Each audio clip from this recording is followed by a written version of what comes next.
Estamos transmitiendo desde el Centro de Convenciones de Lima, donde se realiza el 52 periodo de sesiones de la Organización de Estados Americanos, OEA. El Centro de Convenciones de Lima fue inaugurado el 1 de octubre del 2015 durante el gobierno de Ollanta Humala, con una capacidad para recibir hasta 10.000 personas en simultáneo. Albergó a la Junta Anual de Gobernadores del Banco Mundial y del Fondo Monetario Internacional.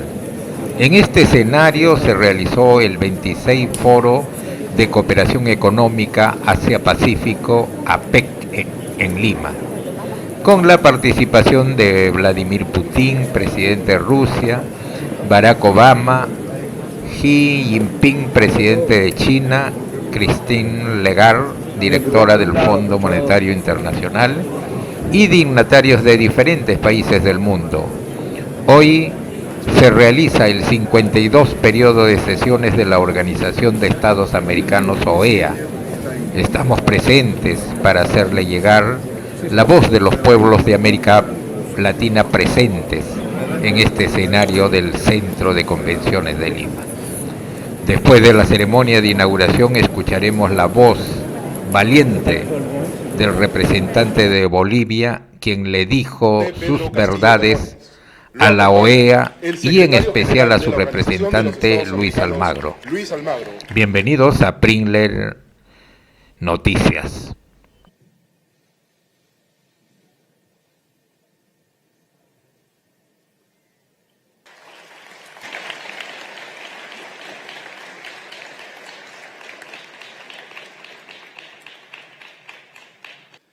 Yo tengo fe en que los pueblos de América podemos luchar juntos contra la desigualdad y la discriminación. Hermanos y hermanas, con profunda emoción y convencido que los trabajos de esta reunión conducirán a que los pueblos de las Américas podamos luchar juntos contra la desigualdad y la discriminación. Declaro inaugurado este 52º periodo ordinario de sesiones de la Asamblea General de la Organización de los Estados Americanos. Muy buenas tardes. Muchas gracias.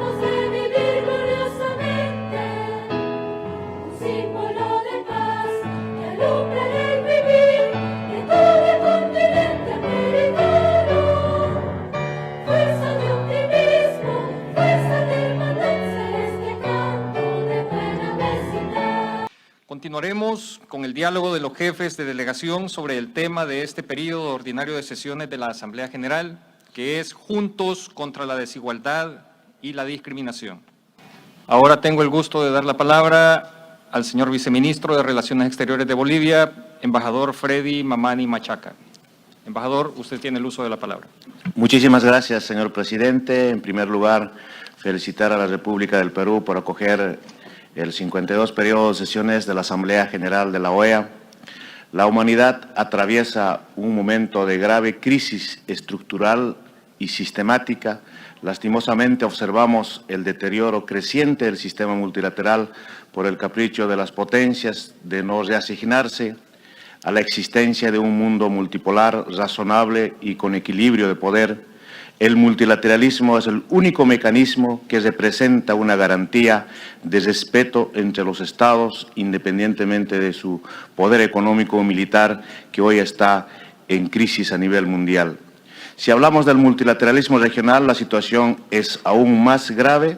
El sistema interamericano de integración, el más antiguo del mundo, se encuentra sumido en la peor de su crisis de su historia, cooptado por intereses parciales, mezquinos y sectarios, se debilita cada día más.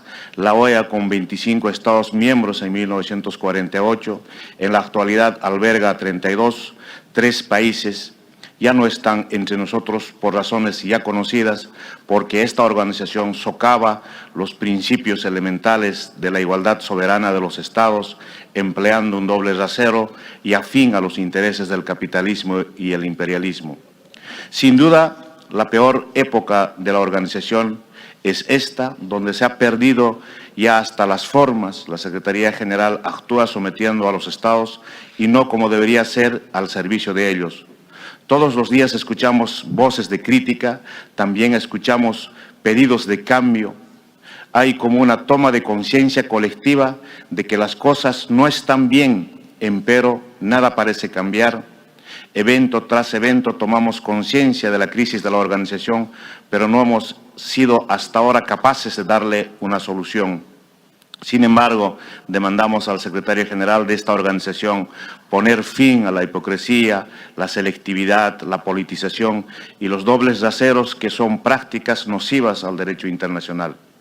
Señor presidente, en 2014 los países que conformamos la Comunidad de Estados Latinoamericanos y Caribeños, CELAC, declaramos a la región como zona de paz, comprometiéndonos a resolver de manera pacífica nuestras controversias y desterrando para siempre el uso de la fuerza en la región, de esta manera fortalecer el proceso de integración regional latinoamericana y caribeña.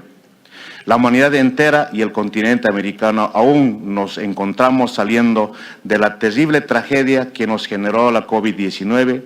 Esta crisis expuso las desigualdades y debilidades más graves del sistema de salud en todo el continente, así como la vulnerabilidad del sistema financiero y económico de la región. Una labor coherente de nuestros países sería propiciar sistemas de salud universales que no beneficien solo a los que tienen acceso a seguros privados, sino al pueblo en general. Debemos crear y fortalecer definitivamente los sistemas de salud universales, la implementación de políticas sociales fuertemente respaldadas y que sirvan para beneficiar a los sectores más vulnerables de la población. Otro de los grandes temas que hemos visto en esta Asamblea General se refiere a la soberanía alimentaria, que cada vez es más difícil de conseguir para nuestros pueblos.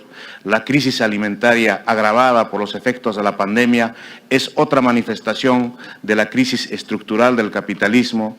De acuerdo al informe sobre el estado de seguridad alimentaria y la nutrición en el mundo 2022, el número de personas que padecen hambre en el mundo se ha incrementado dramáticamente en los últimos años, y en nuestra región se afectó a más de 56 millones de personas.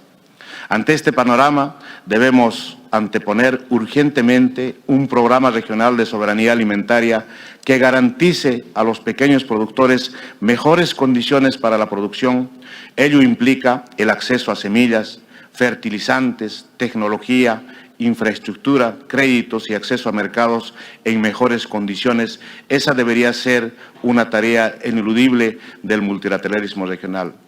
Señor presidente, próximamente se va a realizar la COP27 de cambio climático. Quiero destacar que la crisis climática es uno de los más importantes peligros para la humanidad y la vida en la madre tierra. Hace 30 años que todos los países decidimos enfrentar el incremento global de temperatura. Sin embargo, los resultados son muy decepcionantes hasta ahora porque estamos cerca de un colapso climático planetario.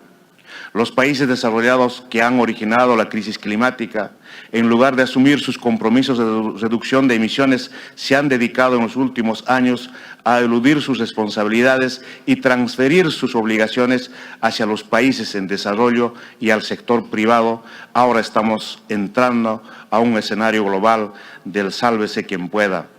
Además, los países desarrollados intentan imponer en las negociaciones climáticas metas muy fáciles de ser cumplidas por ellos y muy difíciles de alcanzar para los países en desarrollo, y quienes en el esfuerzo de lograrlas quedarán entrampadas en nuevas estructuras financieras e institucionales que iniciarán una nueva dependencia de los países del sur hacia los países ricos. Esto no está bien.